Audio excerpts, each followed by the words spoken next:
On the topic of trying new things, what's the hottest pepper you've ever tried? Was it the habanero or the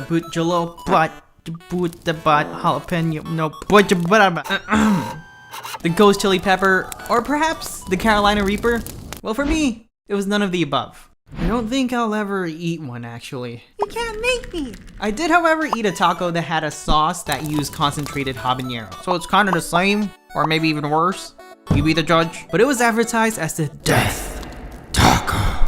Yes, folks, before the Carolina Reaper was crossbred from the ghost chili and habanero pepper and claimed the title of the hottest back in August of 2013, the ghost chili pepper stood at the apex of the Scoville scale. But there was a reason the Carolina Reaper was crossbred between the ghost and the habanero. While the ghost was hotter by a few leagues, the ghost was much drier. The habanero, on the other hand, was much juicier and therefore would linger much longer in one's mouth and all over, really.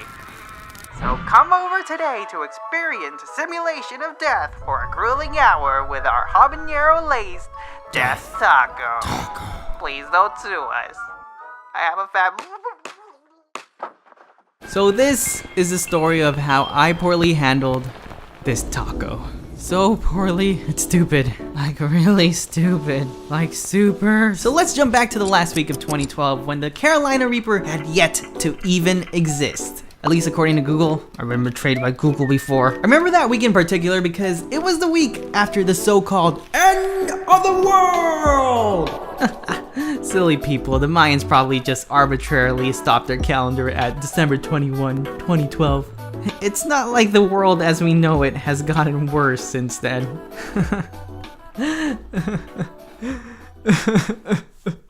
Why? So to celebrate the fact that we survived the end of the world, my friend Alex took some of us to Genki Yaki, an Asian Mexican fusion restaurant home of the infamous Death Taco.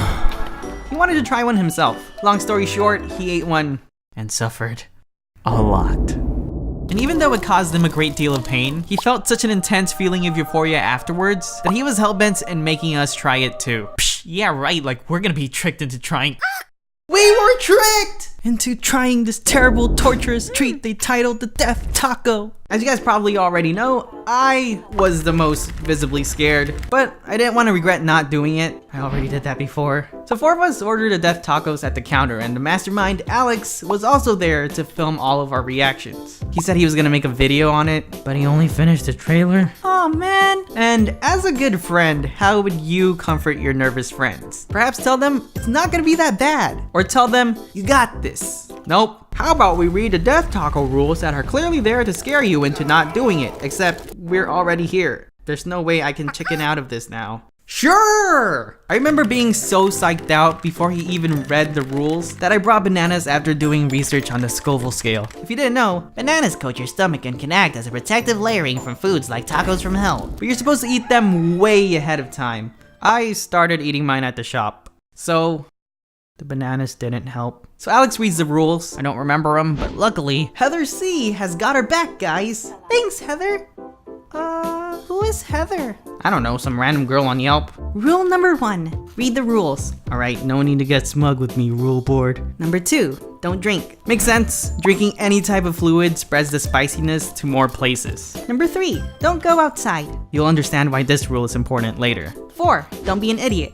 5, if you don't feel well, go use the restroom. 6, don't disturb others. 7, no yelling or screaming. 8, don't underestimate. Who would underestimate something called the Death Taco? How could I underestimate it? What happened, honey? I don't want to talk about it. 9, no milk allowed. 10, eat at your own risk. We ended up breaking some of these rules, and number 8 and number 10 aren't even rules, just advice for poor souls. Honey, you need to snap out of it. Taco. Taco. Taco.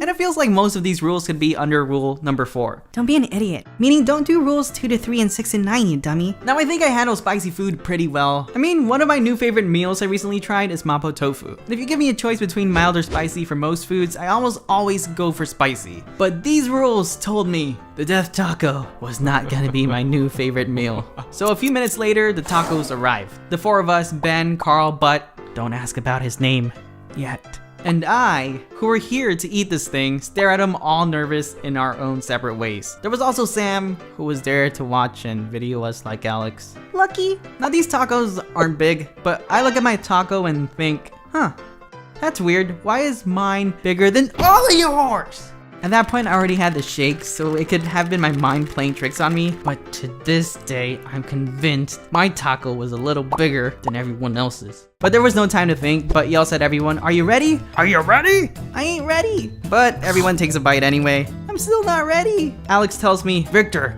you still haven't started." So I finally just bite into it way late and start chewing in a brisk pace. And well, you know, this taco is pretty good. But then everyone else takes their second bite. I'm still chewing on my first, so I begin to panic. I start coughing out of nervousness. And what's this? Heat is now piercing my tongue, and boy, does it hurt. But next to me is spasming from already eating the whole taco, and I can tell that if I don't finish mine soon, like super soon, I'm gonna have a bad time. So while chewing, I see that I still have 2/3 of my taco left. I was so nervous, I took the smallest first bite I could take. So I gulped down the first and stuffed the rest into my mouth. And you know when anime characters stuff their mouths like crazy? I felt like that. My mouth was full. I look around trying to chew on this taco and everyone is just about done. So while I'm struggling to finish, everyone's having different reactions to it. Ben is saying, "It wasn't that bad." Alright, no need to get smug with me, Ben. Carl is just silent in the corner. Poor Carl. And Butt's still suffering. And well, at this point, I'm super stressed. My mouth, my tongue, and my throat now are all burning. It's like I was able to somehow put those individual parts of my body in a preheated 400-degree oven. I'm still coughing every now and then from nerves and trying to stop myself from throwing it all up from the pain. So I get up and walk around in a circle inside the shop to distract myself from the pain and finally somehow get the food down. But one thing you're not supposed to do while eating this dastardly taco is to not touch your face because the spice could be in your hands. And that will definitely make everything worse. Well, while I was pacing around, I was too busy panicking about my throat burning. So I ended up touching my face reflexively from the pain. And also my eyes. Mostly my eyes. So now I'm feeling burning everywhere. I'm thinking I should go to the restroom and wash my hands and face off properly and stay in there just in case I need to throw up. So I run in the restroom, get some soap from the dispenser and start washing my hands. But since I was in a rush, I still had a bunch of soap in my hands and I have no idea how, but I throw it on my face. So now on top of spiciness in my eyes, there's soap too. I am having a bad time. So I try again. I dispense a bunch of soap in my hands, I turn on the faucet and wash my hands vigorously. I splash some water on my face knowing there's no more spice or soap in my hands. Get a few paper towels. Get this thing off of me! And while this is all happening, I can feel the tacos start to enter my stomach and the heat permeate there. My mind is telling me no, but my body is also telling me no. Get this thing out of me, Victor! So I just stand over the sink for a bit. Why?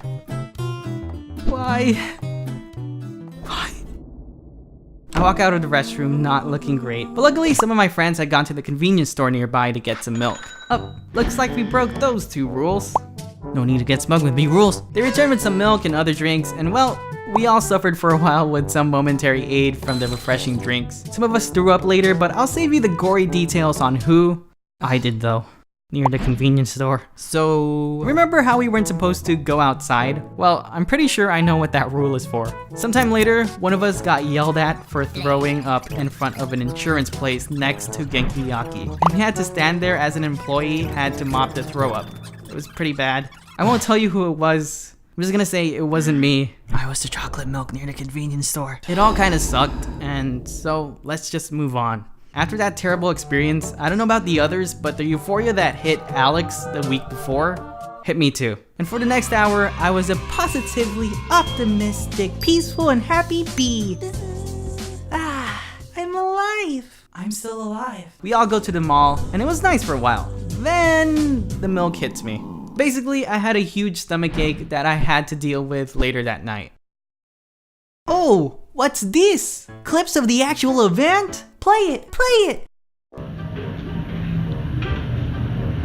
What the F is that? Come on! Ready? Victor, you're late, man. Let's do it. How are you feeling right now? Nervous. Really nervous. So red. What's happening? Oh, Victor's up. Victor is up. He's up right now. He's up. Out of respect and privacy's sake, I decided not to show clips of my friends and only included mine, but I want to leave a little fact for you spicy food enthusiasts. Even if you can handle your spicy food better than me, you should know this. Apparently spiciness is a sense of pain, not a sense of taste. So if you like spicy food even a little, that makes you an M.